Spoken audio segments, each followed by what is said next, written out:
adorer, c'est Jésus qui te donne la vie tous les jours, qui donne la vie à tes enfants, à ton mari. Toi, pour venir l'adorer, tu fais qu'on t'appelle la sœur et le volontaire. Non, yaya. Si nous avons la volonté avec le péché, on peut aussi avoir la volonté avec Dieu. Alléluia. Regardez le problème qui se passe avec les chrétiens de nos jours. Si tu me présentes une bouteille de bière, frère, tu as vu la bouteille là? Elle est empoisonnée.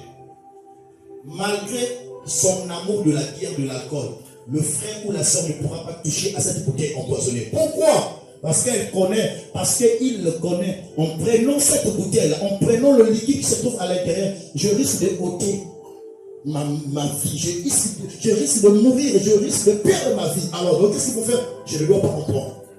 Mais pourquoi on ne le fait pas avec le Seigneur? Pourquoi on ne le fait pas dans la prière? Pourquoi? Parce que nous sommes en train de négliger les conséquences que le péché peut apporter dans la vie. Et voilà, on se tient à l'écart. Et nous disons seulement que non, tout ce qui est révélé est condamné. Vous voyez, tout ce qui est révélé est condamné. Actuellement, on va faire un bâton. Ceux qui basent la capacité pour monalité là, et ce qui basent la capacité pour la monnaie, ils ont la moquille. Ma côté, ils ont la cambo, ils ont la possibilité de la parole de Dieu est une franche vérité. Au moment que nous sommes dans ce monde, nous sommes sur terre, rachetons le temps après la mort. Les temps que vous passez là, regardez, vous passez devant mon cabane. Toutes ces personnes étaient en vie comme nous. Toutes ces personnes là vivaient comme nous. Aujourd'hui là, nous passons là, juste au bord de mon cabane. Ça va battre fort. Je passe là au bord, je vois la tombe de mon père.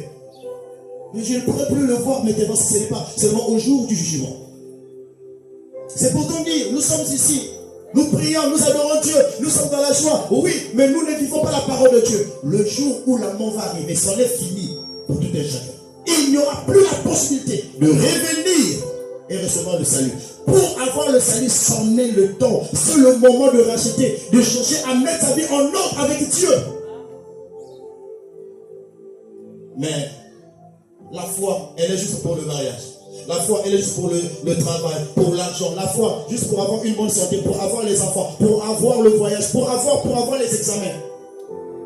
J'ai vu même les candidats ici prier d'une manière. Nos enfants qui ont fait des examens. Je les ai vus prier avec intensité, avec foi. J'ai dit, waouh! Donc ces enfants-là fait la volonté de prier. Ce qui intéresse l'homme, c'est le matériel, la vanité. Mais il ne sait pas que dans la vanité est un sujet illusoire. C'est un sujet qui ne peut t'amener nulle part. C'est pourquoi Durand n'a jamais eu la volonté de se lever à minuit pour prier, mais pour son examen, il a prié. Il a fait des prières